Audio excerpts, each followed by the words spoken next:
Here is the latest Higher Summits forecast brought to you by our friends at the Mount Washington Observatory. Weather above treeline in the White Mountains is often wildly different than at our trailheads. Before you hike, check the Higher Summits forecast at mountwashington.org. Weather observers working at the nonprofit Mount Washington Observatory write this elevation-based forecast every morning and afternoon. Search and rescue teams, avalanche experts, and backcountry guides all rely on the Higher Summits forecast to anticipate weather conditions above treeline. You should too. Go to mountwashington.org or text forecast to 603-356-2137. And here is your forecast for Friday, February 16th and Saturday, February 17th. There's an alert. Wind chill advisory in effect from Friday night through Saturday. So let's see what's going on here. Friday, in the clouds with snow early, becoming a chance of snow showers midday, then mostly in the clear under partly cloudy skies late. Additional snow accumulations of 1 to 4 inches are possible, with a high in the mid-single digits. Winds will be southwest, shifting northwest late at 55 to 70 miles per hour, with gusts up to 85 miles per hour. And the wind chill will be falling to 25 below to 35 below. Friday night, in the clear early, then becoming in and out of the clouds under partly cloudy skies with a chance of snow showers. Possible snow accumulations of a trace to 1 inch, with a low around 5 below. Winds will be northwest at 55 to 70 miles per hour early, decreasing to 35 to 50 miles per hour with gusts up to 65 miles per hour. Wind chill will be falling to 35 below to 45 below. Yikes. And Saturday, mostly in the clouds early, then trending towards in and out of the clouds under partly sunny skies, with a high around 0 degrees early, decreasing to around 10 below late. Winds will be northwest, shifting west at 35 to 50 miles per hour, with gusts up to 65 miles per hour. And the wind chill Saturday will be 35 below to 45 below.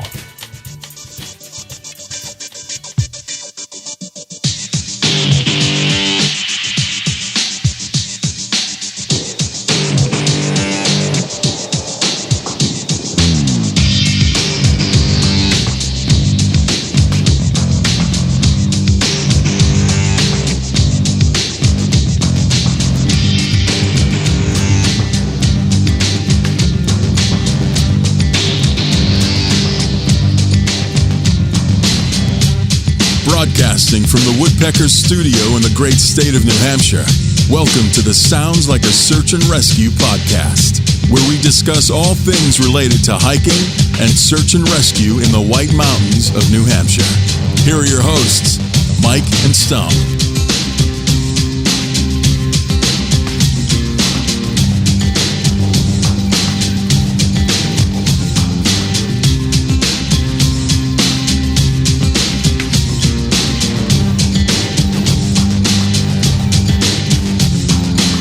All right, we are on episode 140, Stomp. 140. We're getting there, huh? Yeah, it's pretty good. Yeah, no kidding. Yeah, I'm spoiled right now. I'm listening to the background music that you can't hear. Oh, you'll listen to the intro music? Yeah, it was a fluke, though. I had it unmuted in the background. So I would be so pumped. I know, I'd be dancing right now. Yeah, we're so old school. Analog. Sometimes I listen to that just I have that on my mix, and sometimes I'll listen to that just as a standalone. I'll be like, I'm in a Stomp vibe today. And turn on. Oh, that's a great song. It really is. What is it called again? Water Pots? Water Pots. Yep. Water Pots. Yeah, and what people are hearing is the instrumental version. There is a vocal that goes with the whole thing, but it's awesome. Yeah, it's good stuff. Awesome vocal version. Maybe we'll release it to the public at some point. Oh my God! You should get Mariah Carey to sing it. Do a or Taylor Swift even better. Oh my God! Taylor Swift, that'd be great. We're going to talk about Taylor Swift in a little while when we get to Valentine's Day. But so Stomp, the weather forecast is insane. Of course, I picked this weekend to do an overnight, but so we experience early spring, and then the joke is always like, oh yeah, early spring means that you're going to have winter part 2, and good Lord, do we have winter part 2 coming with this cold weather? Yeah, we sure do. We have some snow. We've got some bitterly cold temperatures, and like very sub-zero type of cold. So you're heading up north, eh? Yeah, we'll talk about that in a little while. Right. But it looks like the wind chill, from what I can see, the wind chill is going to be like minus 35, minus 40. So that's the weather. Remember when we did that? Like we did that Lincoln Woods to Flume. Yeah. We went up Osseo and over Flume and Liberty on that day where it was like minus 40 wind chill. Yes. Yeah, it was absolutely insane. Yeah, that was burly. Yeah, for sure. I'd never forget that. That's not the type of weather I'd want to go out in. I think that was good when we were like testing our gear and just seeing, okay, how do our gloves work? Do our boots work? Right. Now I know everything works, and now I'm like, I don't want to go out in that cold weather anymore, but I'm going out. So yeah, I do think that was a safe approach too. Mostly, you're on the lee side for that whole Osseo trip, and then you just had that brief little excursion above tree line at Flume, and then down and in. And then, of course, Liberty. That wasn't too bad.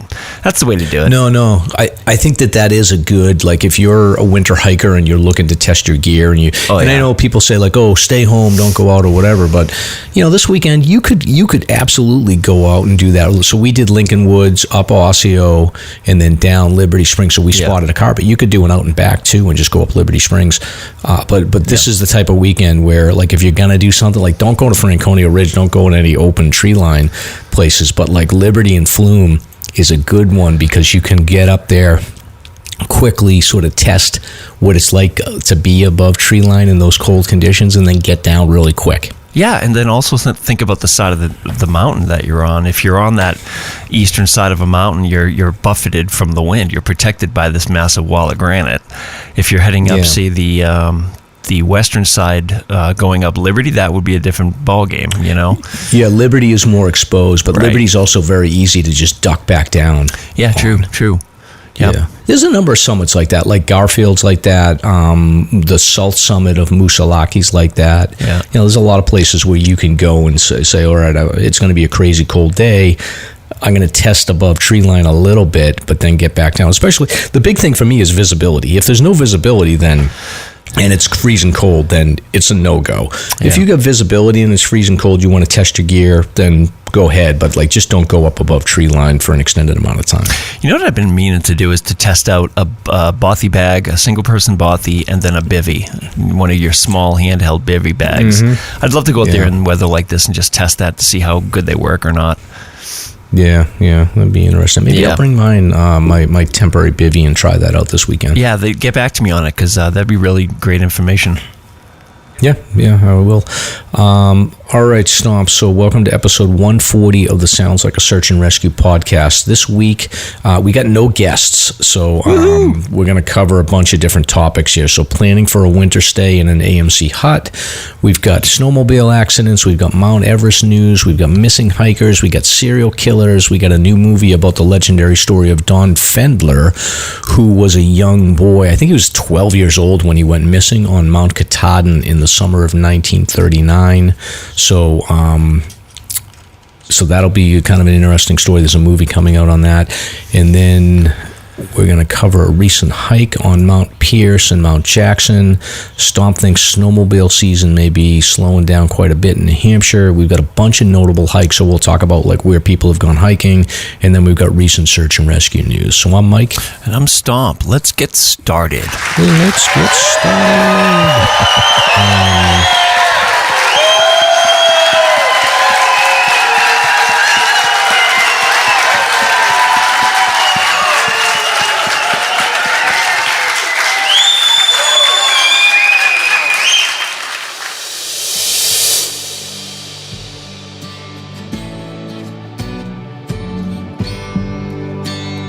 This is Ben Pease from Hiking Buddies. We are a 501c3 nonprofit committed to reducing avoidable tragedies through education, impactful projects, and fostering a community of support. You can find out more at hikingbuddies.org. We wanted to say thank you to those who have supported our mission, and most importantly, say thanks to those who speak up, who ask questions, and who are willing to provide guidance and assistance on the trails when needed. You embody what it means to be a hiking buddy.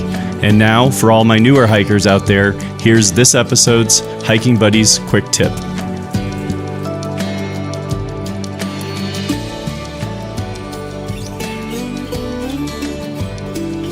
Leave no trace principle number 1. Plan ahead and prepare. Use trail guides and maps to plan the route, weather forecasts, trail conditions, water levels, and appropriate gear.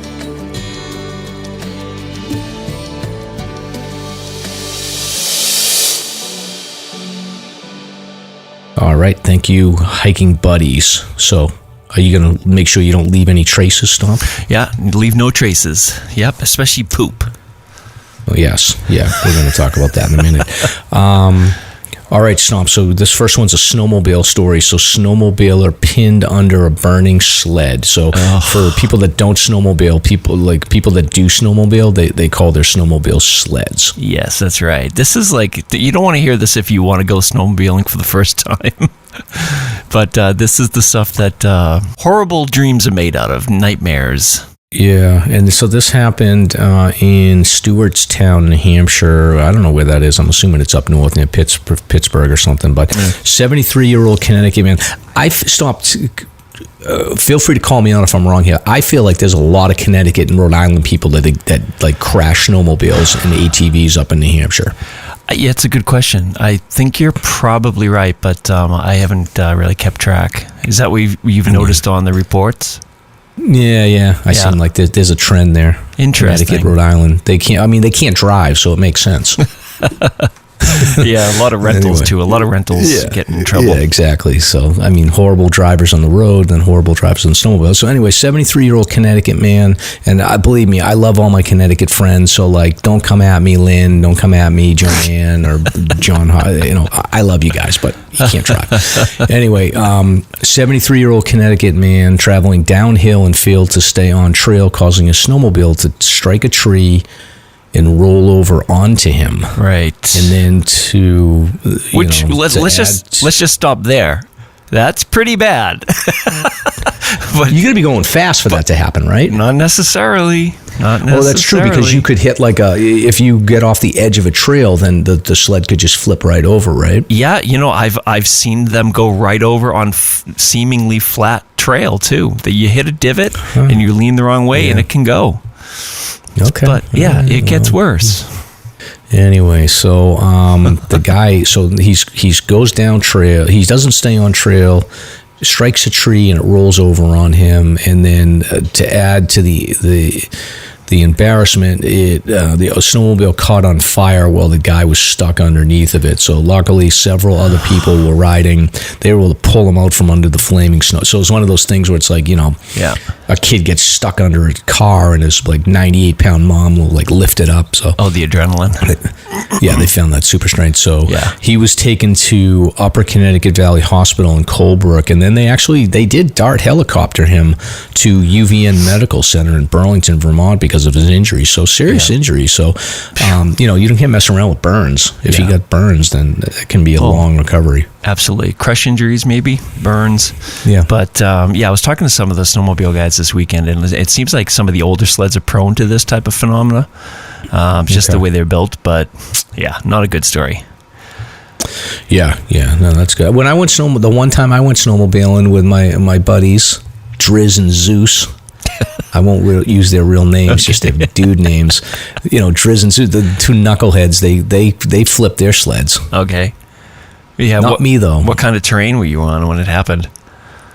We were up in the Forks in Maine. I think I've told this story before, but they these guys they would rent Dodge Vipers and just drive up to Vermont in a day just to go 150 miles. They're one of those Massachusetts people that would go fast on 93. Mm-hmm. But we rented snowmobiles, and I drove dirt bikes and four-wheelers and stuff my whole life, so I had a healthy respect for motor vehicles or those kind of vehicles. They decided that we were riding around the Forks having a good time. They decided they were going to go out on this frozen lake, and I was like, well, I don't know whether that's a good idea. So I stayed on the trail.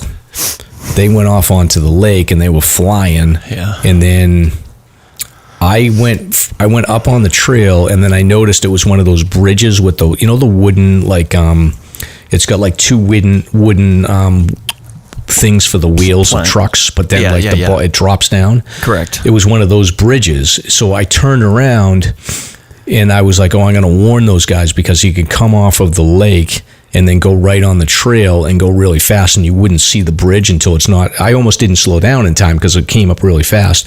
So I turned back around, went to go like wave them, and I was like waving them down as they went past me, and they just laughed, and then they went flying into that bridge, and then they were both too close to each other, and both of them flipped their snowmobiles.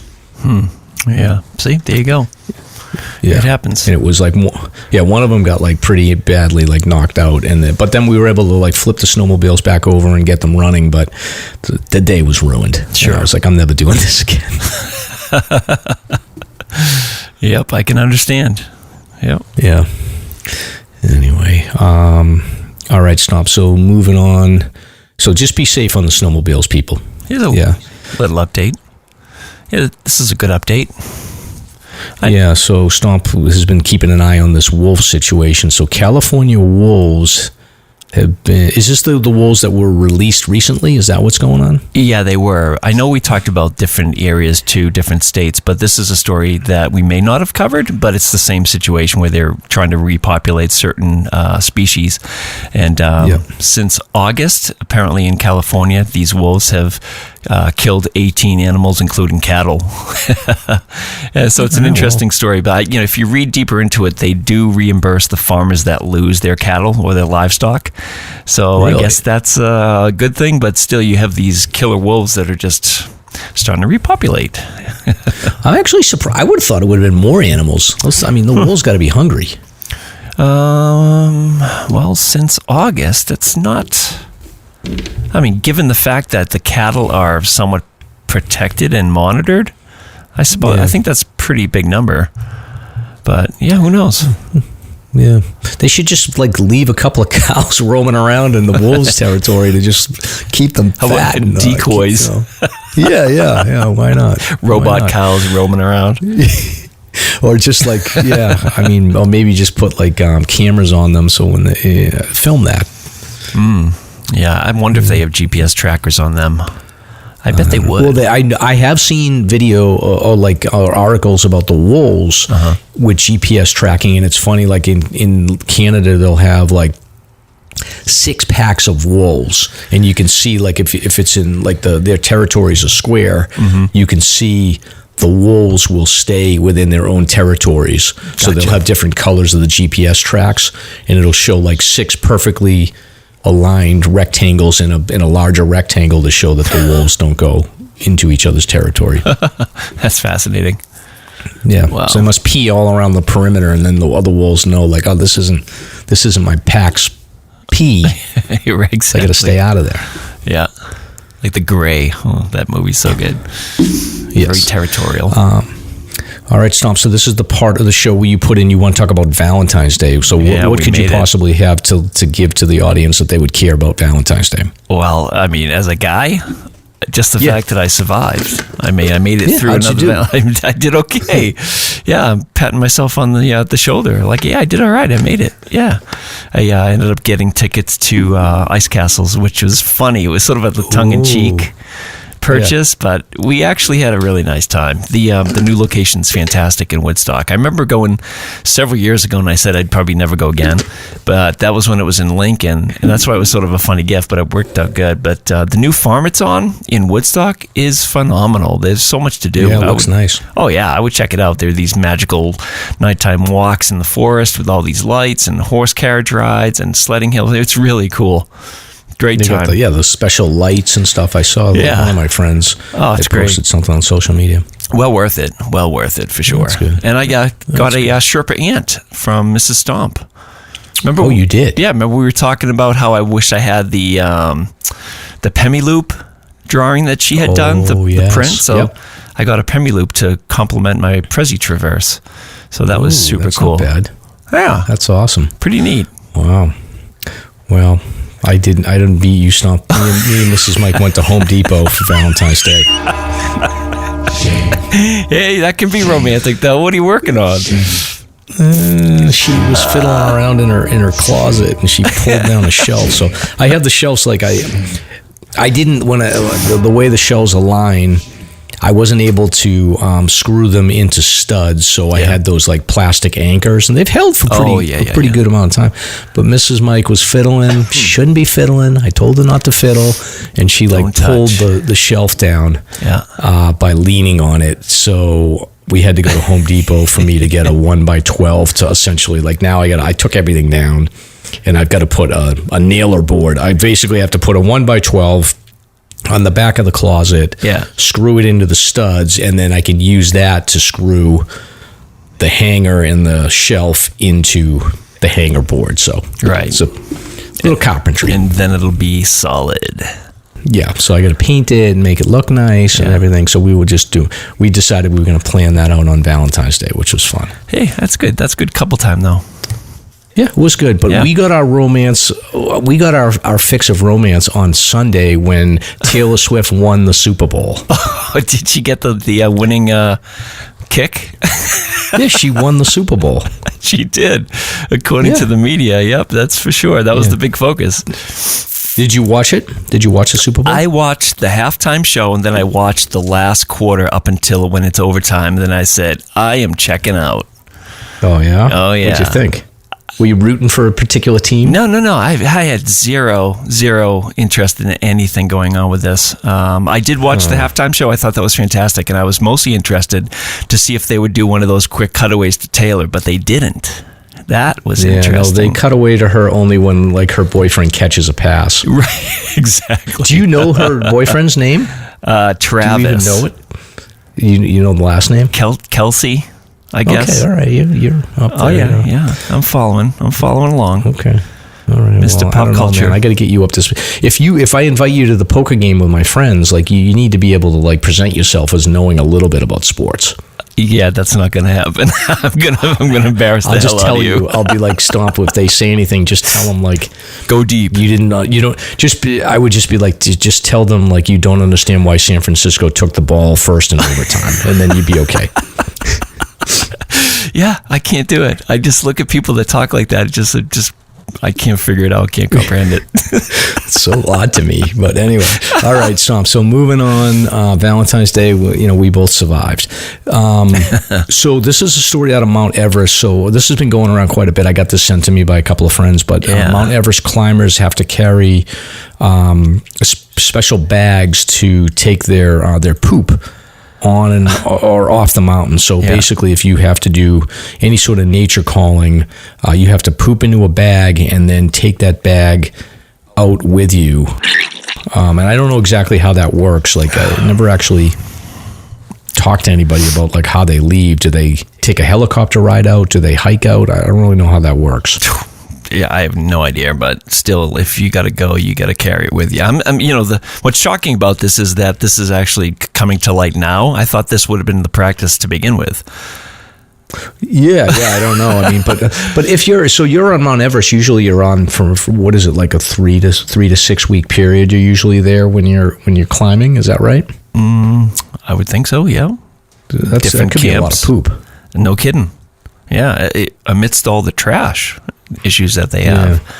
I find it stunning. So I'm surprised that they don't have a latrine or some sort of the toilets that we have in the White Mountains, they don't have some sort of a biodegradable toilet system at base camp. I'm not sure if that would work up there. I know the ones up here work on what you have to add in dirt or some topsoil on top of it for it to work. I don't know if that would bark be accessible. Mulch. They use bark mulch. Yeah, I don't know if that would be accessible that high up, but it says at lower altitudes they typically dig holes, but man, that's tricky. Limited snow cover. Yeah. So I would guess once you start climbing, once you're off base camp and you're doing camp 1, camp 2 and you're acclimating and trying to go up, I would imagine that nature's not calling very frequently. Mm-hmm. I would think so too. But then again, that's probably something you would want to happen because it's definitely related to your hydration. And if you're not, then you may have an issue. But interesting story. So it's like the extreme cold up there just prevents the poop from degrading. Wow. Yeah, you would think that it would, like, if it froze up, you could like smash it up into small little bits, and eventually it would disappear. But I don't know. You got me. It's a brave new world. Well, all right. Well, we'll do some research if we ever get to Mount Everest. Okay. All right. Next here, Stomp, you've got like, and just for the listeners, like this is a collection of all these different news stories and stuff that we wanted to talk about that we had included in shows that we had, like the last 3 or 4 guests that we never got to. So this is like a catch-up week for us to just clean out our archives. Shoot the breeze. I thought this was a nice article, actually. What is it, Stomp? So they interview 14 centenarians. So those are people that live greater than 100 years old and they're still alive. And each of the interviews, they give their reasoning as to why they've lived so long over the years. And we'll let you read it, but here are a couple highlights. A few of the tips were to choose the right life partner. That makes sense. Yep. Do what you love. Another commonsensical idea. Get educated. That's an interesting one that you could probably talk about a little deeper. Stay true to your principles. And then here's another one. Be kind and tolerant. Basically, low stress ideas to apply to your daily living, which it sort of looks like to me. Yeah, and I was reading this too, and like there's some themes here that tie into our friend Martin. You know, he's been on a couple of times to talk about sort of how hiking and you know, continuing to stay active sort of is the fountain of youth. And there's one profile they do in this article about a 107-year-old gentleman from Japan that continued to work and cut hair up until, you know, he's actually doing it right now. So he's 107 and he's still cutting hair, so he's still working, which is cool. Do you love what you do? I do. So my job is, it's a great job. I love it. I love the people I work with. Is it the dream job? No, I think like doing what we do here, like if we can make a living doing this and going out hiking and traveling, that would be ideal. But, Sure. You know, got to pay the bills, right? Yeah. No, just the fact that we're able to do it to this small degree is pretty nice. Yeah, But exactly. I hear you. We'll make a couple bucks, but you know, we're not going to be able to retire off this podcast. Yeah. Yep. All right, Stomp. So next one is a sad story here. Missing hikers' remains found in Joshua Tree National Park. So we covered this story a while back. So this goes back to May of 2023. So a man who had disappeared nearly a year ago on a long hike in Joshua Tree National Park left behind only a backpack. So they've now discovered skeletal remains as of January 25th along and the coroner believes that these belong to Trammell Evans, a 25-year-old hiker who was missing in the park about 3.5 hours south of Las Vegas. Yeah. So this gentleman was last seen when he was dropped off at the Black Rock campground around April 30th. He was then reported overdue and returning to his trip on May 5th. His friends created a Facebook page called Find Tram, and they posted information on Sunday saying that they are saddened to share that the remains of Tram Evans have been discovered near Covington Flats in Joshua Tree National Park. It looks like he succumbed to complications related to alcohol withdrawal. This is where this gets interesting. Yeah. In his final journal entry, filled with optimism but also concern regarding the symptoms of withdrawal, Tram expressed his love for everyone, reminded us that love is what life is all about. He sought healing through being in nature but underestimated the challenges of his condition. Wow. So they went on to thank the community for their unwavering support, as well as the Fowler O'Sullivan Foundation and Joshua Tree National Park Service for their helps, and they're asking for privacy. So that's interesting that they disclosed that essentially it looks like he was going out there to try to detox himself. Pretty much. Yeah. Which is not an easy thing to do. And my understanding, I mean, I got plenty of alcoholics in my family, but I don't know a lot about I don't know specifically. My understanding is detoxing from alcohol is one of the most difficult drugs to detox off of. Yeah, from what I understand too. Yeah. Incredible. So, yeah, sad story. I wish that, he could go. I'm sure he wishes he could go back in time and maybe get some medical guidance on that instead of just going out into nature. But I mean, I guess right inclination, it's just from a medical perspective, not a good idea. Yeah, right. And another downer of a story. This is interesting, though. I thought you might like this, Mike, because you're into all this type of stuff.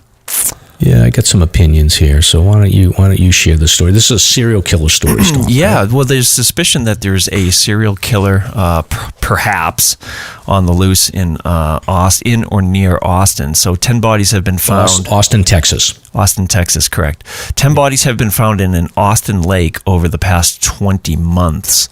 And this is Inside Edition. I had pulled one local to the area that was a little bit different. But apparently they're finding bodies in this area. This Ladybird Lake apparently stretches 6 miles through the Texas capital, making it appear more like a river than a lake. And it goes on to list the names and some minor descriptions. But what's your take on it? I think, so we've covered stories like this in the past because there's been a lot of rumors over the years that there's a serial killer operating in Boston or along the Merrimack River. Yeah. I think in general, people tend to, in urban environments where there's water, people tend to fall in, whether it's like through suicide or it's through alcohol, too much consumption of alcohol, or sometimes there is foul play involved as well. But what I've seen in most of these cases, so there's been I think Cincinnati claimed that they had a serial killer. Whenever there's these claims of serial killers along bodies of water in urban environments, I tend to see, you read into these articles and you start looking at the names and the circumstances of the people that are put together as potential victims. And it's always like, accidental drownings, suicide attempts, and then there's some that are unresolved or, occasionally they'll have a foul play situation that they're investigating. But it's like they put everything in the kitchen sink into the explanation for why there's a serial killer, but the serial killers tend to have consistent patterns that you can put together pretty easily. So I'm always skeptical in these stories. Yeah, I hear you. By the way, a spur thing, did you see that aged progression of Maura Murray? I did. What did you think of that? She looked like Amy Schumer. She did, yeah. That was going around like doppelganger. Very interesting. Yeah. I mean, unfortunately, I don't think Maura's alive, but it would be interesting to see what she looks like now. Well, there you go. She's a famous comic, apparently. Yeah. I'm trying to think one other thing about these drowning deaths. I lost my train of thought now, Stomp, because you asked me about Maura Murray. I guess that's it. That's all I got to say on it. All right. Well, we shall see if it's a serial killer or if it's just a bunch of people just getting in trouble out there, doing what they love. Yes.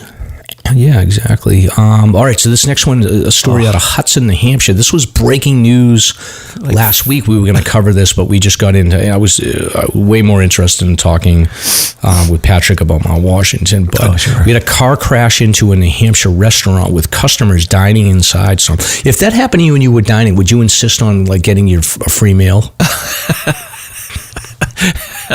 Right? No, not at all. That's such a strange. What happened? I mean, I would be absolutely in shock. Paying my bill would be the last thing I'd be thinking about. Yeah, I think. Let me see here. So this is in Hudson, New Hampshire. Cleanup efforts are underway after a car crashed into a restaurant on Lowell Road on Wednesday of last week. So employees of Mickey's New York Pizza called first responders around 1:30 p.m. on Wednesday as they saw a car crash into the dining room section of the restaurant. No one inside the restaurant was hurt, something that Tony Nasser, the owner of the restaurant, called a miracle. And it says... Things happen. Was it medical? Yeah, the owner says he isn't sure what happened that led to the crash. Okay, here we go. I got an opinion on that. So police say the driver of the car, an 82-year-old woman from Hudson, was taken to the hospital for non-life-threatening injuries. Okay. The driver was going south on Lowell Road and lost control and crossed the road and collided with the restaurant. That's some serious damage. I'm watching the video. Yeah, that's impressive. So she just went into the opposite lane and just like, ooh. Yeah. She went oh yeah. She really threaded the needle because you got to get past a stairway and a tree to get into the perfect location. Exactly. So, yeah. Maybe she had a medical problem? I think it's time for her kids to take the keys away from grandma. For sure. That's always a tough thing when the elders have to get the keys taken. But sometimes it's necessary. Yeah. Well, I think this one's necessary. What gives you that idea? I mean, look at this. She's probably hungry for a slice. Come on, bro. She's pretty good, though. She like I said, she threaded the needle perfectly because it's not easy to get where she was. We should get Dolls and Pops to give us some feedback on this one. Oh my God, we should drive a car through Dolls and Pops pizza place. Well, I don't think it's happened yet. Knock on wood. I hope not. I hope not. We had it happen. Oddly enough, an elderly driver, once again, I don't know if that's a pattern, but they drove through our Dunkin' Donuts in Amesbury last year. I vaguely remember that one. Yeah. I think what Dolls and Pops have to worry about more than cars is the fact that they're next to a train track. That's even worse. Yeah. But anyway. I'll tell you after the show, Stomp, but a guest of ours may or may not have done this before. A crash into a pizza place? Or into a building. Oh, hell yeah. We'll have to have this person on, an anonymous guest. We'll put the voice changer on. They've been a guest. I'll tell you later. Okay. I'll tell you later. I may tell you to remove this from the edit. That's funny. We'll let the audience guess who it may be. Anyway, there's a movie coming out about a case that happened in the summer of 1939 on Mount Katahdin. So this is the story of, how did I forget his name here? I didn't put it in. So it's the story of Donn Fendler. Yeah. So Donn Fendler was a 12-year-old, and he was hiking Mount Katahdin with his family in the summer of 1939. There was a storm. He got separated from his family, and then he was lost for 9 days in the summer of 1939. So he made his way down a drainage. Okay. And eventually, so he had no food. He was able to drink water, obviously. The rule of three, right? It's like 3 hours with no shelter, 3 weeks with no water, 3 months with no food. But 3 days with no water. 3 days with no water. That's right. I forget what it is. Anyway, so he lost 16 pounds. He was covered in insect bites, but he was able to follow a drainage. Eventually, he found like a telephone line, and he was able to make his way to like a hunting or a fishing cabin, and he was located safely after 9 days. And eventually, he wrote a book called Lost on a Mountain in Maine, and it's a pretty common book for I think middle school or high school kids to read in Maine. So he died in 2016, I think, at the age of 90 years old. But there's a movie coming out. I would see this. That sounds interesting. I would see that. That sounds interesting. Oh, I would absolutely. Yeah. I mean, it's really interesting. So there's two things about that. I mean, before you go into it, so if you get lost, people typically get lost on drainages. They think it's a trail. They follow the drainage down. Then all of a sudden they're in the middle of nowhere. But if you remain lost, I mean, that's one way to get down is just to keep on following that drainage, follow the water. And that's what happened here, apparently, right? He followed a drainage and found a telephone line. Yeah, he found telephone poles and then just followed his way into a camp, apparently. Yeah, wow. That's super, super lucky. Yep. Yeah, but it took them 9 days. So these films are interesting because they're really hard to make because, I will say, the Society of the Sun, that story about the Uruguayan plane crash, these movies can be difficult to make because it's sort of like one person in the woods and you're filming their adventures. So, how do you keep that entertaining? But I think like Society of the Snow, they did a fantastic job with that. So it'll be interesting to see how they handle the pacing of a movie like this. Yeah, 9 days, that's a long time. And especially finding the right actor, too, a young boy. Yeah, his name is, let me see.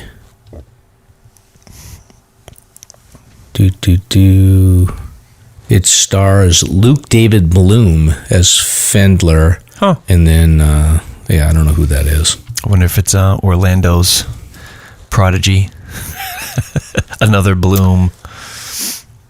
Oh, yeah, I don't know. Well, I don't know. Looks good. Check it out.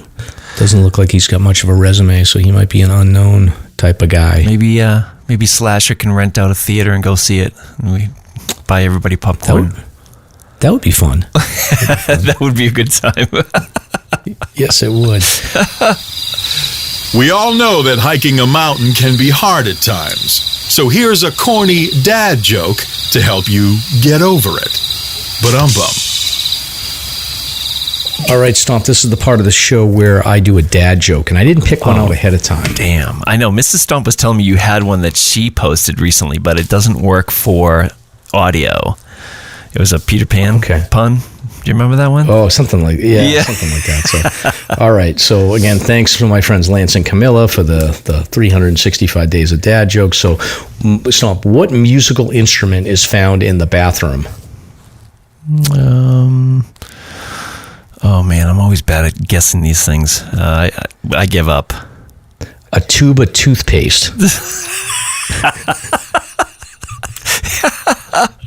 They're always so obvious when you hear the answer.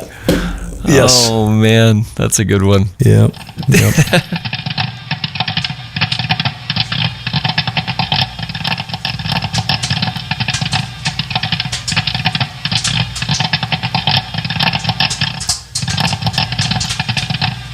Hey, what's that sound?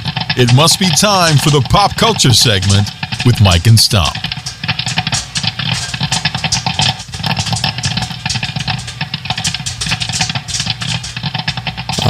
Okay, Stomp, this is the part of the show where we do pop culture. Yeah, we got a bunch of random things going on here. I've been busy sort of binging stuff, but I just heard the inventor of the Pop-Tarts passed. Can you believe it? Yeah, look, that's a loss to the hiking community, I feel like. I think Pop-Tarts are a pretty common food. Absolutely. So the inventor or co-creator of the Pop-Tarts passed away. Rest in peace, Mr. Bill Post, Grand Rapids Christian High School graduate. So he had time in World War II, and he's credited with bringing the legendary hiking snack Pop-Tarts to life. Yeah, Pop-Tarts, I mean, hikers are into that. Man. There's like 6-year-olds are into that. And then people that smoke a lot of pot are into those too, I think. They are fantastic, but they are super, super processed. Holy moly. Yeah. If you're watching your waistline, I don't know. Yeah, it's not great. Yeah. I don't think I've ever had a Pop-Tart in my life. Are you serious? Never. Oh, no. Dude, they're so good. I don't like fruity pastry. Sure, but they have different flavors. They have multiple flavors. Chocolate, you name it.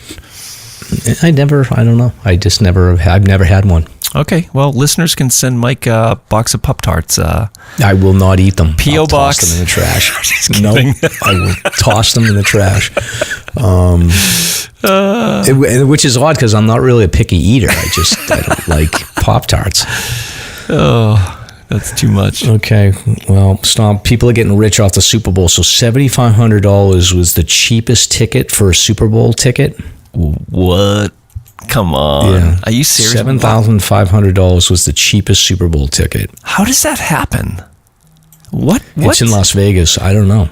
That is crazy. Well, I've noticed that to get a ticket these days, there are all kinds of these resale scams and whatever else, but that's a lot of money. Holy moly. I think... Go ahead, yeah. I think that they have these computer bots that are really good at like buying tickets and stuff, but I don't know about the Super Bowl. I feel like the Super Bowl is different. Like you have to be like a season ticket holder, and they set aside a certain amount for like the San Francisco and Kansas City fans. Or so. I don't really know how that works, but I can tell you I did see a video about the cost of luxury seating. So they had these couches where you can fit like 16 people in one couch and 8 people in another. And they were showing that, I think the couch that was in the end zone that's like right in the front row was something like $2 million for 16 people. So I don't know, you do the math on that, divide it by that, I think it's $150,000 or something, but it's super expensive. But apparently in Las Vegas, people have a lot of money to blow, and they seem to be happy to do that. I mean, it's not my thing, clearly, but it's expensive. Yeah, clearly. Yep. That's nuts, but certainly out of my range. I mean, if it was like maybe $1,000 cheaper, I'd probably go for it. But yeah, maybe if people sent us some coffee, then we'll be able to do that. But all right, so next up, you have True Detective season 4. I have never watched the show. I know everyone tells me to watch season 1. Everyone seems to be giving up on season 4, as best I can tell. But I don't know what your thoughts are. Oh man, the first season was great with Matthew McConaughey and Harrelson, but the second and third seasons, not so much. But this 4th season is very cool, Mike. You're gonna really dig it if you get into it. Okay. It mixes the whole detective foundation along with the supernatural. It's placed in a deep north, winter bound dark location, and it's really good. It's phenomenal. Okay. Yeah, getting really great ratings. So I don't want to give anything away about it, but it's been phenomenal. All right, I heard a lot of people giving up on it, but Swamp, if you said that you're keeping going, I'm going to keep going. I'll watch it then. Oh yeah, it's really good. Well, if that doesn't work for you, then I've been binging the you're going to laugh at this. This is so funny. The Sarah Connor Chronicles. I didn't even know they existed.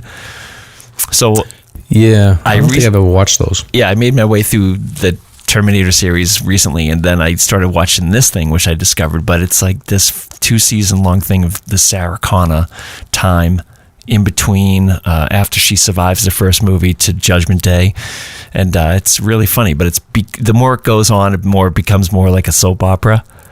Yeah, it's really funny. But yeah, I've been enjoying that. All right. Well, I've been busy with playing my Harry Potter video game. Oh, you're still on that? Been watching too much TV. Yeah, I'm still playing. Oh, that's great. How about I'm on level like 17 right now, Stomp. I got all kinds of magical powers. You get the boss levels coming up? Like, where are you in this? Not yet. Voldemort? Not yet. I think I got a couple of months to go. Wow. All right. Well, did you see the preview for A Quiet Place, day 1? No, what is that? Wow. So the Quiet Place series, there's Quiet Place 1 and 2, where these aliens attack and they're sensitive to noise, so everybody has to be silent as a mouse. But this new one, the preview just dropped, and it looks unbelievable. Just incredible effects. Is it the one with Sandra Bullock? No. That's Bird Box, right? Okay. Yeah. Different concept. That's visual. This one is hearing. This is audio. So these aliens are sensitive to noise. So everybody tiptoes around and is super quiet. But this reminds me of like a Spielberg type of approach where it's just incredible jump scenes, like just explosive scenes, and the CGI looks top notch. So I'm looking forward to that. That's out in June. Okay. So yeah. Hey, any news on Game of Thrones stuff?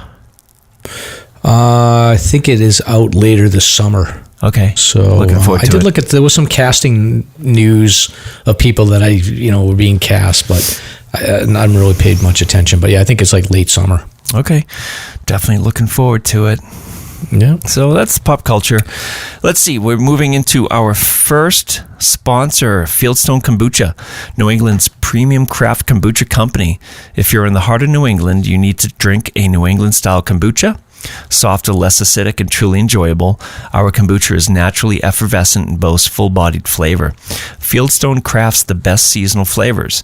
When we tell you there's blueberries in our Baby Bandit flavor, it nearly turns your tongue blue. women-owned and operated. We brew in Rhode Island using whole, locally sourced ingredients. Fieldstone Kombucha is the perfect replenishing drink after a day on the slopes or a trek in the woods. It's chock full of probiotics and healthy acids to keep you in top form. Find us at Biederman's in Plymouth, Mad River Coffee House in Canton, that's where I get mine, and the Concord Food Co-op, and more.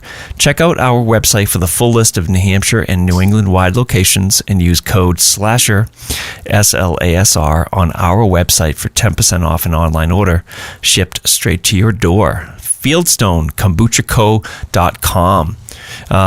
Just a reminder, if you want to support the podcast, you can donate at the Buy Me a Coffee website for Slasher, and you can leave us a note, and we generally will post those notes on the Instagram just to give you a prop and say thank you. And then also, we have a return of 48 Peaks Alzheimer's. They are back, and they're gearing up for their event this summer. So use your passion for hiking to help end Alzheimer's. In one collective effort, 400 plus hikers will climb New Hampshire's 4,000 footers or create their own challenge to support the mission of the Alzheimer's Association. The annual hiker celebration will take place Saturday, June 8th at Reckless Brewing Company with raffles, food, and an amazing community. Hike that weekend or any day you want. No fundraising minimums required, but those who raise $100 will receive this year's performance grade purple t-shirt. Let's turn the White Mountains purple to end Alzheimer's. Visit alz.org, that's alz.org, /48 peaks to learn more. Very cool. Yes, yeah, we got great sponsors. Yeah, that's like the first sign of spring. Forget Puxatawny Phil. The old 48 Peaks plug is the first sign of spring. That's true. But unfortunately, it's like minus 30 wind chill. Mother Nature didn't get the message. Right.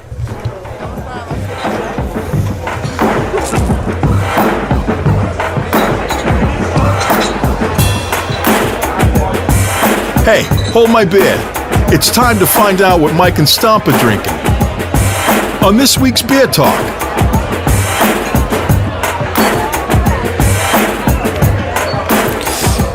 Okay, Stomp, this is the part of the show where we talk about what beer we are drinking.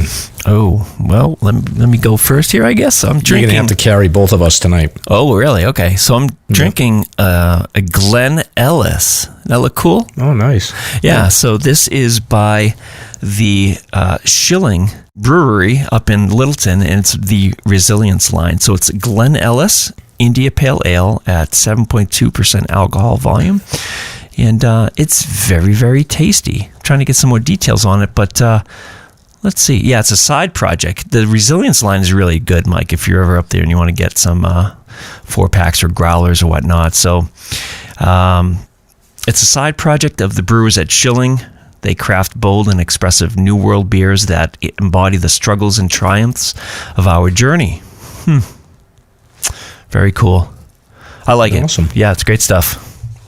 Don't worry, I got you covered. Well, yeah. I just I'm just recovering. I don't know if you can hear it in my voice, but I'm just recovering from a little cold. So that's a bummer.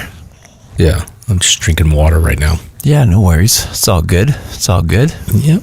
So I'll be back. I did pick up, inspired by Patrick, I picked up a 4-pack of 6288 Tuckerman Stout, but yeah. Just not ready to drink it yet. Sure.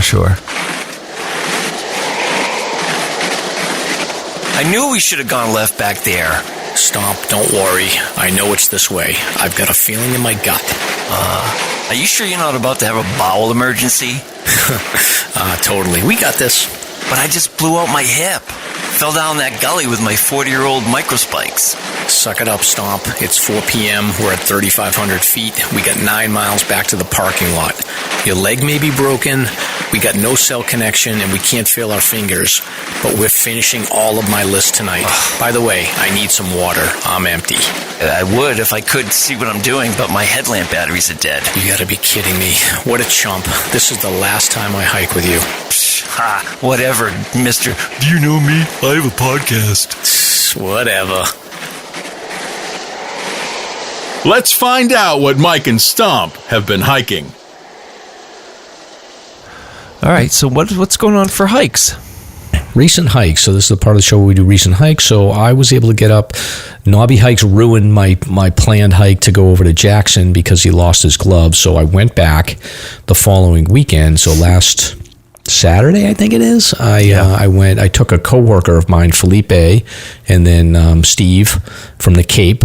Okay. He joined us. So the three of us formed a little group and went up to the Crawford Path. We went straight to the Mount Pierce summit, and then we went over to Mizpah Hut, had a little break there, and then went over from Mizpah over to Jackson, and then down Jackson.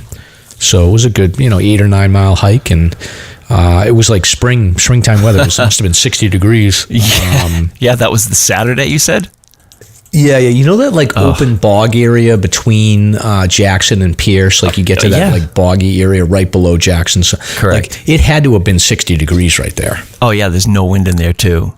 There's no wind, and it was like a bowl of just sun hitting it. It was like so warm. It's really funny because I was guiding that day, and it was so hot. I was on Mount Clinton Road because that's open for sledding, and it's a dead end, so I take people down there. It's actually the best snow in the area, but it was so hot, dude.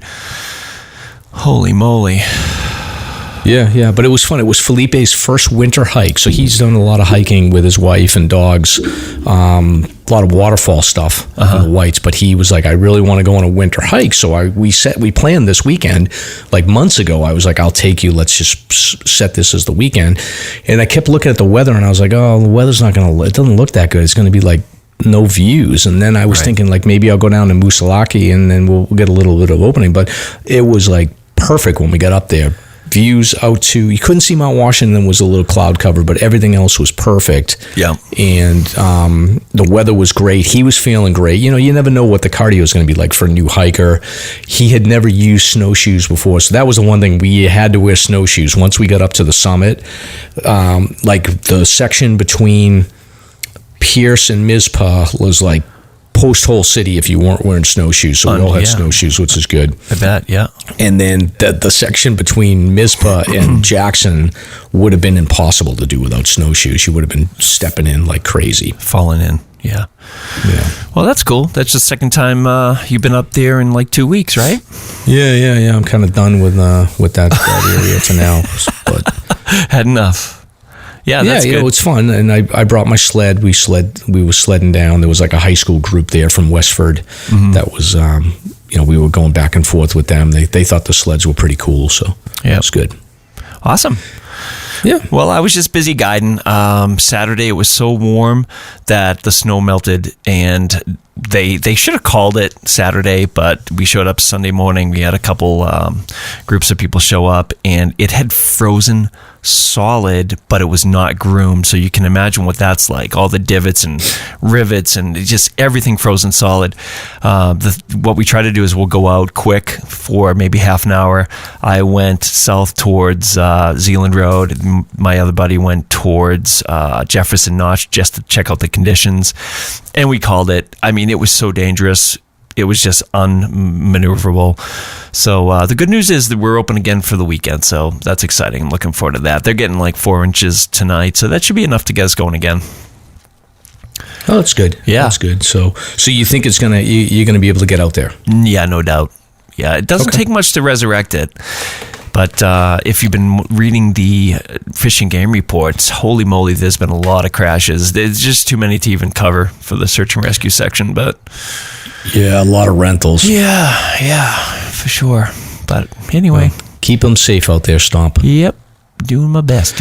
Oh, by the way, I got my pack. I got my low pack. Oh, yeah. I saw a video of you like displaying it. Oh, yeah. I'm really excited about it. It's more of a rucksack. It doesn't have the side zippers, but that's fine. I'm super impressed with it. It looks smaller than 65 liters, but it's fine with me.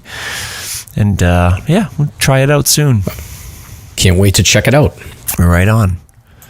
Look what I have. What do you have? Obviously, this is a podcast, so not a video, but I've got these like down booty things. Yeah. These are gray down boots for camp, right?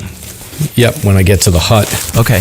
And I gotta wake up at 2 a.m, wake everybody up to go pee. I'm gonna put on my down booties and hopefully not make too much noise. That should be a great time.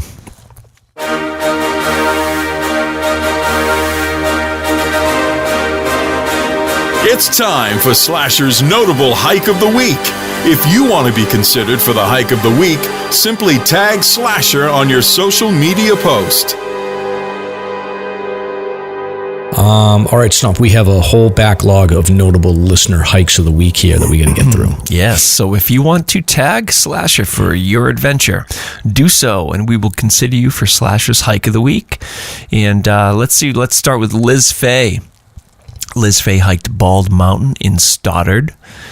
Oh, nice. Yeah. Mountain Ginger hiked up Indian Head solo, which that's a beautiful hike, especially if you're a solo hiker and you want to try something and get a little brave on your own for your first solo. It's a great hike. EC Banks hikes got up Lonesome and he's nursing a knee. Ethan, wish you the best and hope that's healing up for you because you got a busy running season coming up very shortly. Yeah. Don't run through the pain. Rest. Yeah, rest it up. The time of the year. Gingerbeard Keen hiked Mariah for 41 out of the winter 48. And also did Madison and Adams, which he called Madams. That's pretty funny. I'd never heard that before. That's a good one. I never heard that. For 42 and 43. What Donna Hamilton Photographs hiked North and South Doublehead. That area looks beautiful. I got to get over there. Yeah. I've never been over there in winter. I've only been on that in the summer. Mm-hmm. Yeah, I've seen it from different peaks, and they look beautiful. We got tagged a couple times by Carrie Burrell. She tagged us for North and Mid Tri-Pyramid for 29 and 30 for the winter 48, and then just recently did North and South Twin for 32 and 33. It seems like we're... Oh, she's going for it, huh? Yeah, she is. Yeah, for sure. Coco Gorm hiked Mount Washington, and it was an attempt. They attempted to go up to the summit by Lion's Head and ultimately had to turn back. Laura Eli, Little Beehive, Lake Louise, and brought along Barbie. Oh, that's a trend. I like it. We don't want this site to turn into a Barbie site. We already had. We already had a cat Everyone site. Post Barbie. I'm a Barbie fan. Oh, all right. Let's see here. Nature Boy 603. Woo! Hiked the Hancocks. You know what that is? Nature Boy 603. No, I don't. You know the Nature Boy, Ric Flair? No, I have no idea. No, I know who Ric Flair is. He's a comic, right? No, wait. No. No, I saw him never going to be able to go to the poker game with me. He's a professional wrestler. No, that's right. I saw him recently. I say comic because he was on the Kill Tony show recently. That's why I said that. Yeah. But he's like, his big thing is he's like, woo! He makes that noise. So that's when you said Nature Boy, I immediately said, woo! But you didn't get it because you're not a bro. Oh my God. Have you seen him lately? I'm totally not. Yeah. But he's fried, dude. That guy is fried. Oh yeah, he's like his blood is like 50% alcohol. Oh, I would guess. Holy moly. Yep. All right, Nature Boy 603. So Hancock's 11 and 12 for the single season 48. That's pretty cool. And that would be the winter season. It's getting late though, isn't it, for the single season? Yep. I suppose. Okay. Yeah, who knows? And then our fave, Dave Shits in the Woods, he did Ragged Mountain and Ragged West, and it was funny, when I was looking through this list earlier, I didn't see his name. I'm like, oh my God, he didn't tag us. Then sure enough, I saw this one in the middle here, so... Ragged Mountain, I'm not sure where that is. That's not a ski place, is it? I'm not sure. Huh. You have to message him and find out. Alrighty. So you got a couple more here. Kimmy Fit 71. The dynamic duo hit Franconia Ridge. Liz Fay again. Solo up Moose and South Peak on a Bluebird day. Laura Eli. Dog sledding in Banff. There you go. That's what we're looking for these tags. Yeah, that's pretty cool fresh. Yeah. Absolutely. That might have to be the. We'll see. We'll keep going. That may be the winner. We'll know that you can do this here in New Hampshire. There are teams of dogs that go out in Randolph. So if you're curious about trying that, it is available in New England. That's great. So hiking feeds my soul. Mount Potash with Miles the Dog for 26 out of 52. Full Strength Coffee tackled North and Mid Tri-Pyramid. That's a popular route, huh? Via Pine Bend Brook. S. Skinner 519 finished second round of the 48 on Mount Cabot, and he or she was listening to the podcast. Thank you very much. Appreciate it. Every download counts. Littlefoot, Tri-Pyramids, once again, for 47 out of 48. L.B. Boyd, Mount Jackson, and apparently met some guy named Mike who has a podcast. Yeah, that's Laura. So that was fun. That was actually perfect timing, Laura, because I was with my coworker, and I don't think he knew. He knew I had a podcast, but I don't think it didn't connect with him that people actually listened to it, and it was cool to be in the parking lot. And she was like, "Hi." So, I think Felipe was kind of like, "What's going on?" So that was great to meet Laura. Yep. Oh, super cool. And then I think finally here we have Gingerbeard, and he did a Z-Bonds Traverse, and he argues that Gio is the crown jewel, quote unquote, of the Traverse. And yeah, I say, pretty sweet. I say, do you agree? I think there is competition. I mean, Bondcliff is epic, and then I think West. I mean, it's tough. That's that's a bold statement. Well, Gio for its view is neat, but it reminds me of Mountain Height. That's the competition I would cite as being similar to Gio and as spectacular, but maybe not as broad and large as Gio is. Yeah. Oh boy, I got a lot of friends on this list. This is so Full Strength Coffee. By the way, I also saw him on. He didn't post us, so he didn't tag us on this, but he was out with the 48. The veterans on the 48 crew on Mount Pierce. Right. So I saw him, but I think all right, I'm going to go the dog sledding in Banff. So Laura, Eli. There you go. There it is. I feel bad. There's Littlefoot's on there and Gingerbeard and... What about Dave? Camilla and Lance are on there. Dave, no. He doesn't get one. But everybody, Laura, Eli, dog sledding in Banff. She gets it. All right. It's a burden, but somebody's got to carry it, Mike. You're a good man. I'm sorry, Camilla and Lance. I love you guys, but it's not dog sledding in Banff. Correct. Okay. All right. Moving on to the next segment.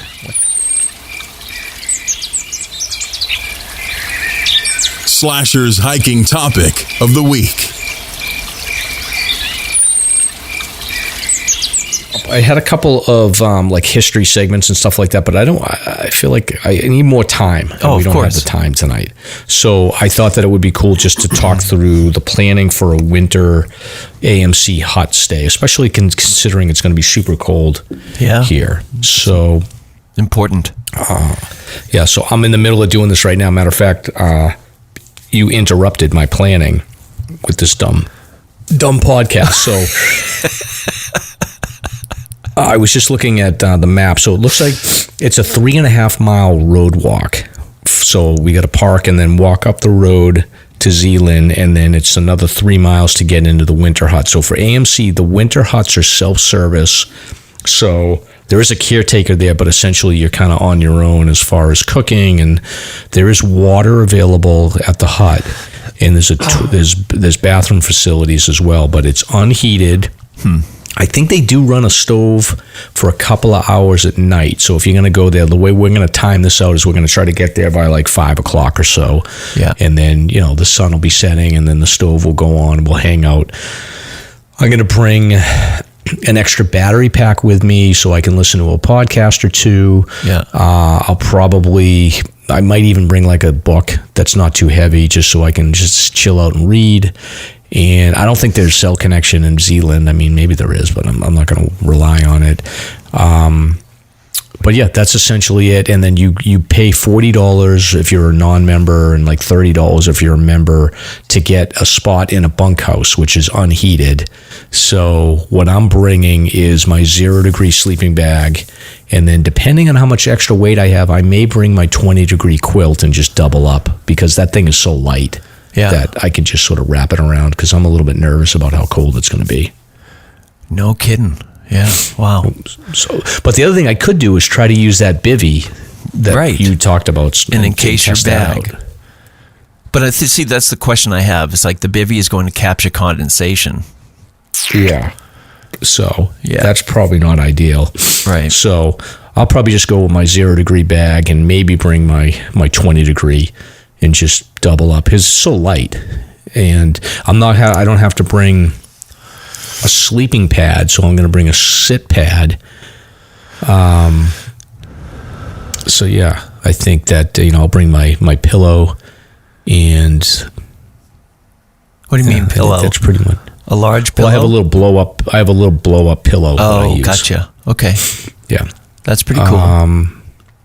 What are you doing? I did plan for cooking, Stomp. So I was just going to ask you that. Are you bringing a stove?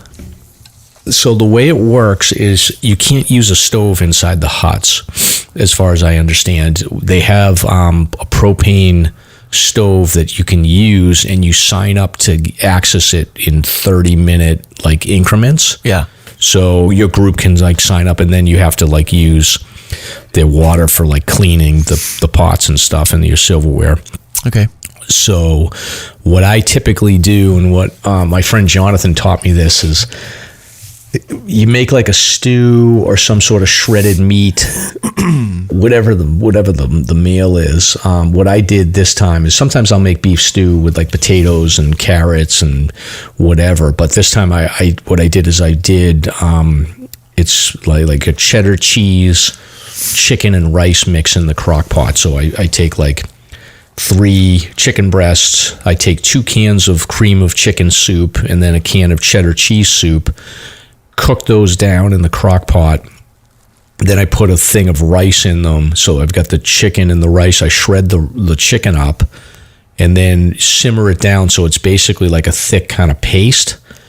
And then from there, I can freeze it in the shape of my pot. Yeah. I put it in my pot and I freeze it in that shape in a plastic bag. Mm-hmm. And then when I get to the hut, I'll pour a little bit of water in it and then reheat it up. So it's sort of like a shredded chicken and rice meal, and it's really hearty and it's good. Yeah, it sounds great. It's a good method.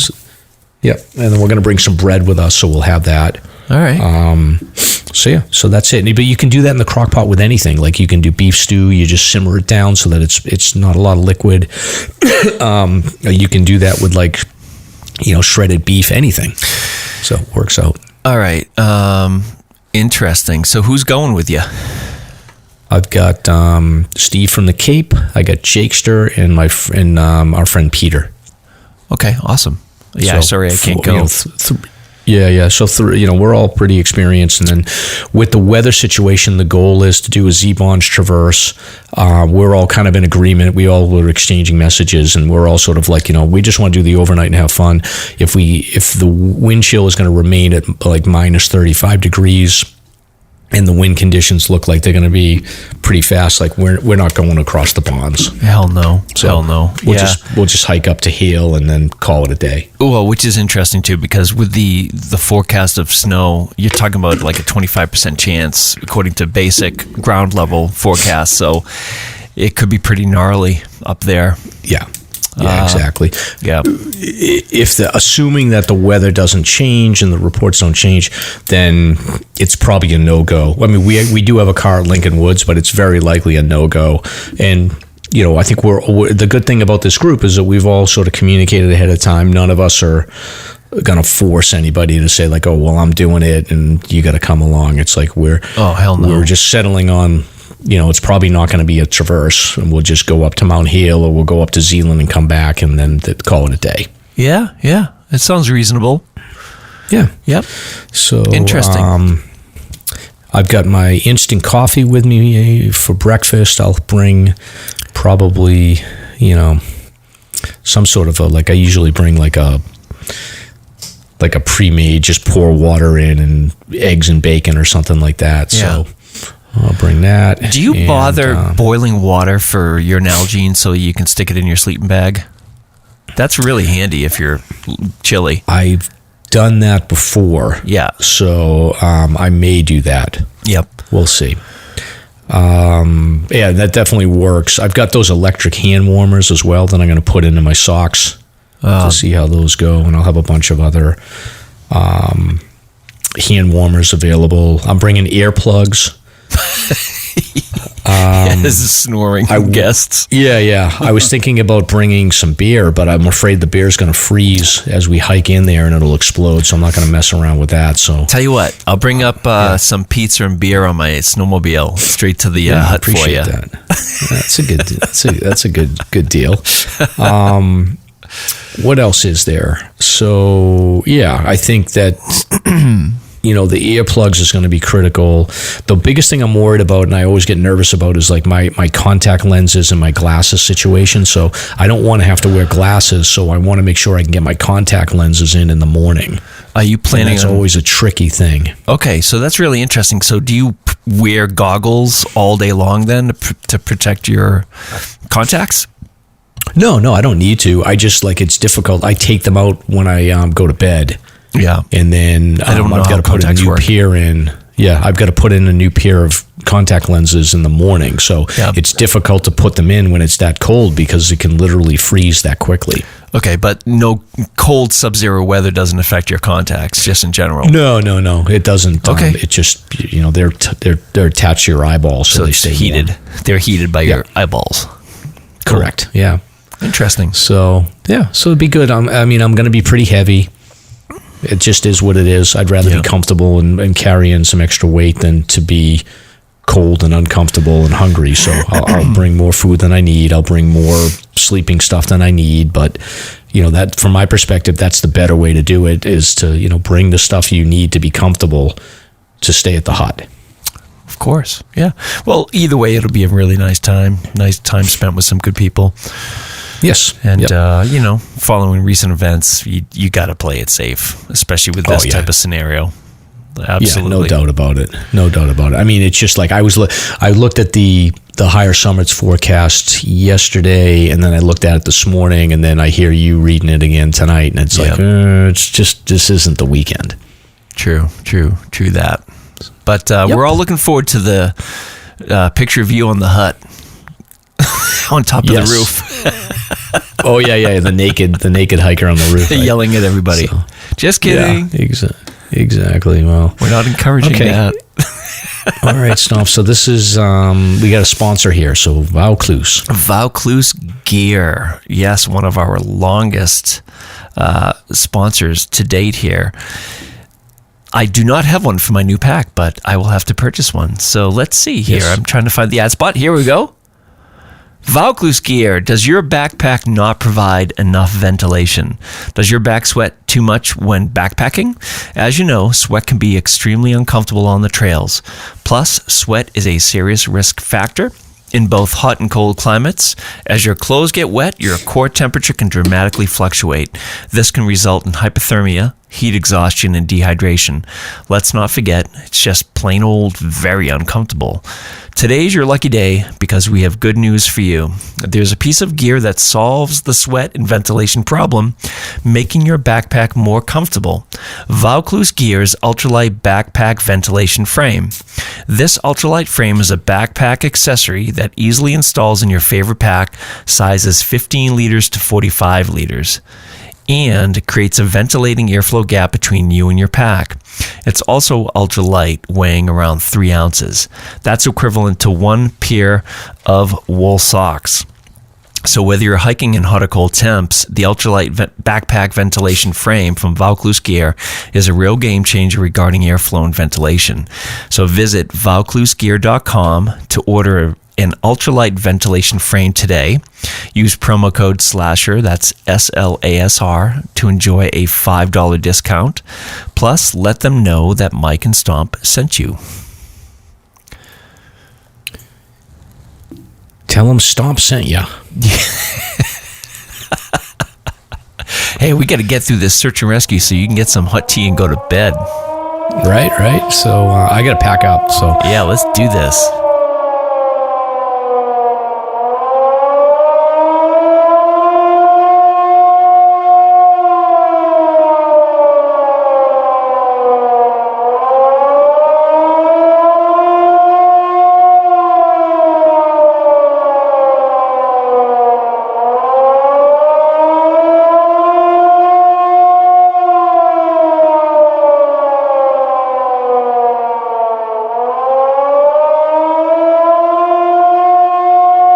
So, a couple of national news articles here, Stomp.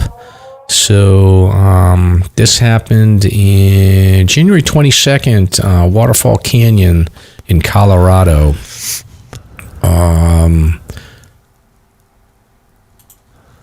There was this was a snowboarder. And this is interesting. So this is the Colorado Avalanche Information Center. So they give a bunch of background on the conditions and some of the tests that they run. But essentially, this was friends reported that a rider was overdue on the evening of January 22nd.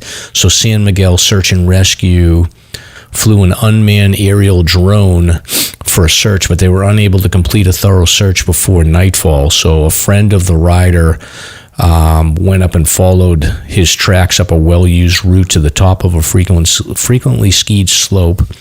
The friend saw a single set of tracks descending the slope, but it was too dangerous to descend, so he returned to Ophir, which is like the town that they were close to. And then on the morning of January 23rd, Telluride Helitrax flew San Miguel Search and Rescue members into the area, and they were able to locate the snowboarder's body from the air, and they were able to recover him. So it looks like it was a fatal avalanche accident, and they were able to reconstruct it from the site evidence. And it looks like he was descending the slope and probably triggered the avalanche high in the starting zone, and the avalanche flushed him through a sparsely treed gully. So the snow gained mass as it flowed over a bench lower in the track. The rider was partially buried near the toe of the debris, and his snowboard was broken, and he sustained traumatic injuries during the avalanche. So it's interesting. It looks like he traveled about 500 or 600 feet below the toe of the avalanche. So that's something I don't consider. Like, I always consider people just get buried and suffocate, but sometimes you can have traumatic injuries just from the snow itself. Oh, of course. It's so heavy. Yeah. Wow, that's a shame. Yep. So that's the risk of backcountry snowboarding. His buddy found the tracks, but they just couldn't get down, and unfortunately, it was too late by then anyway. Right. All right, Stomp. So this next one is a weird one. 27-year-old experienced hiker vanishes preparing for a 200-mile trek. Wow. So Arizona. A 27-year-old avid hiker disappeared after gathering supplies for a trek in Arizona. So Derek Bowling was last heard January 22nd, preparing for his trip in Lake Havasu, according to the sheriff's office post. So Bowling is the gentleman's name, had plans for a week-long hike that would take him about 200 miles through remote desert and mountains. Wow. The hike would start east of Havasu and would take him towards Kingman, Arizona. He's an avid, experienced hiker, but deputies said he was overdue. He didn't even leave. It sounds like he just disappeared, like before he left. Yeah, they don't know. He's 5'7", 161 pounds, long brown hair and blue eyes, and they're looking for him. Yeah, they included photos that have the gear that he might have with him, but they don't know if he actually left or if he was just planning on the hike. So who knows what happened? Wow, that's very strange. I mean, he could have. I don't know if they didn't mention anything about his vehicle. True. Yep. So that would be the first thing they would look for, is the vehicle that he's associated with. Right. Yeah. Yep. As if he left it at a trailhead or something like that. But I think he hadn't even left. Maybe it's Well, we'll keep an eye out for. Did you look? When did you pull the story, Stomp? Did you look for any updates? No, I have not. No, this was a recent one though. Within a week. Okay. Yeah, I mean, just a quick look here. It just shows that he's still missing. Okay. No change. So, yeah, unfortunately. So we'll keep an eye on this one. Okay. We've talked about this before, Stomp, around sort of thermal imaging and the use of this technology. So Jackpot, watch a heat-seeking drone find a New York hiker. So this is a video of how drone technology was able to locate this hiker using heat-seeking technology. So a New York man safe after falling through the ice on a frozen marsh in upstate New York, and it's all thanks to 21st century technology. Winter weather poses many dangers to outdoor enthusiasts, with frostbite and hypothermia proving to be two of the most fatal. Yeah. This particular hiker had fallen through ice roughly 1.5 inches thick and was practically invisible to the human eye. Luckily, New York State Department of Environmental Conservation was able to call in the reinforcements. He was walking along this marshy area in hip waders when he fell through. The waders flooded, so he had to remove those, move around to keep warm, and then call 911. But they couldn't spot the guy. Yeah. So I guess they were able to. He was able to call 911, but they didn't know exactly where he was. So they kind of had an idea, but they were able to get the drone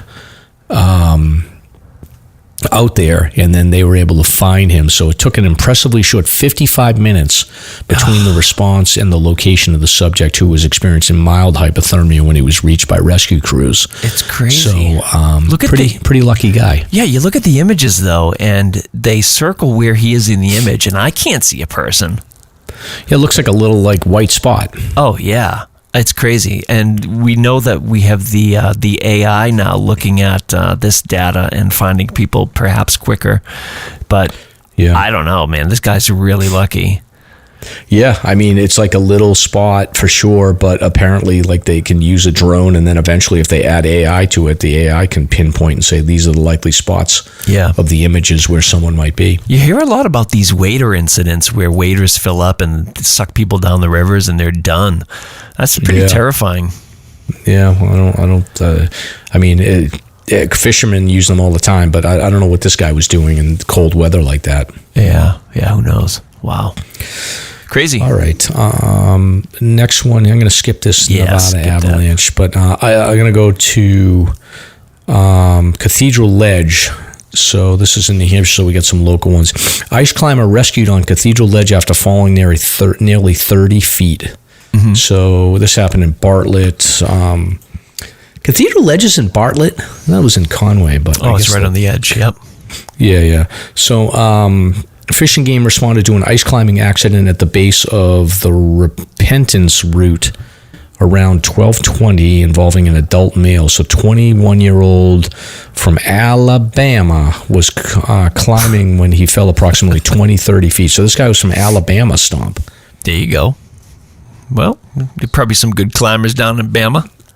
Forrest Gump territory stomp. Oh, you're going to get us canceled. Yep. So he fell 30 feet. His partner was able to help lower him down to the ground, and he was later treated by first responders. Authorities said Cooper, or the climber, was transported to Memorial Hospital for a leg injury. So sounds like he had a little oopsie. No big deal. Yeah, came out in one piece, thankfully. Yep, and then luckily it's been quiet on the hiking rescue, but we did have a man rescued after falling through the ice on the Connecticut River in Monroe. So it's no joke. That's another big river. First responders received a report of a man who fell through the ice on the Connecticut River directly below the McIndo Dam, McIndo Dam in Monroe. Yeah. So this looks like the fire department rescued him. So the man was not identified. He was ice fishing on the river when suddenly the ice below him collapsed. Yeah. The man did not panic and thrash around in the water. Instead, he rotated onto his back and called for help. So they had more than 10 rescuers respond to the call. Crews were able to tie a rope to a kayak, and the first two responders climbed in and slid out about 100 feet onto the ice towards the man. And then the kayak crew grabbed him by the shoulders and held on while 8 or 10 other crew members on land pulled the rope and hoisted the kayak onto the shore. So that's pretty nifty. Yeah, it's the first time I read that. That's a neat technique. It makes sense.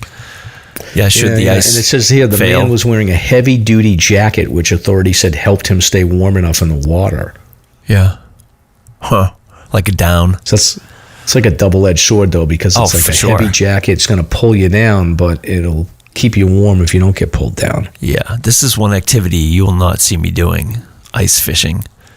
Yeah. I don't trust ice. I hate to say it. It could be like 12 feet thick. I'm not going on it. No, I'm good. Yeah. My dog fell in. I had to rescue my dog when I was a kid, and I always have been afraid of ice too. Yeah. No, rightly so. Yep.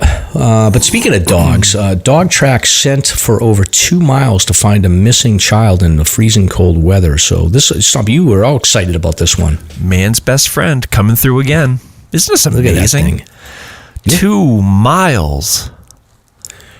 Yeah. It looks like a German Shepherd type of dog, or a hound or something. So, police dog police dog. So it's probably a German Shepherd. Oh yeah. This police dog is being praised for tracking down a child who was reported missing last week amid freezing temperatures. So this is in Auburn, Mass. Yep.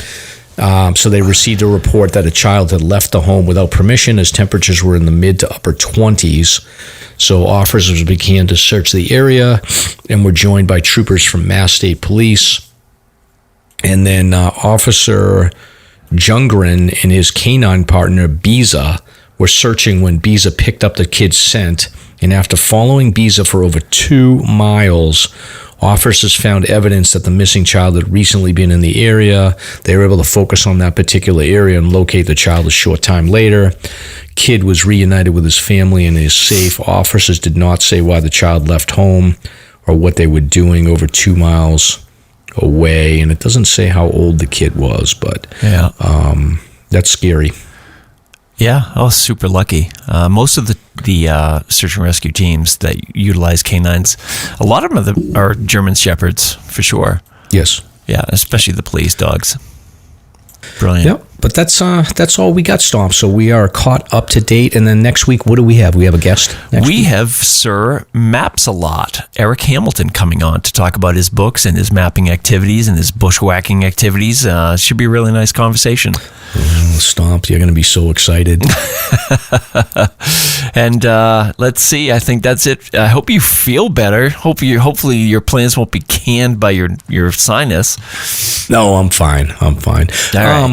I have a question before we. Don't we have a Sasquatch guy coming on or something? Yeah, he's lined up and he's trying to work out his schedule. This is hopefully it works out. I mean, he's communicated with me several times, and he's a national figure that talks about Yetis, and he's an anthropologist and he's a professor, and he's just a very busy person. So I will keep you posted on that one.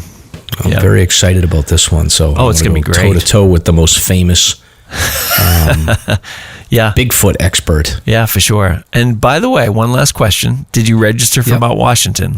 No, I'm going to do that. I got to do that tonight. Okay. I'm in a little chat group with my Emily Hikes crew, and Judy was on there, and she was talking about how she registered. I have to do that. Yeah, there you go. All right, brother. Well, feel better, and we will see you for Sir Maps-A-Lot. Good luck. Be safe out there.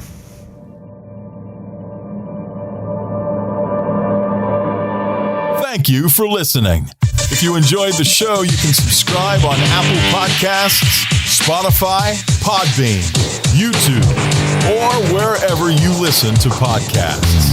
If you want to learn more about the topics covered in today's show, please check out the show notes and safety information at SLASRPodcast.com. That's SLASRPodcast.com. You can also follow the show on Facebook and Instagram.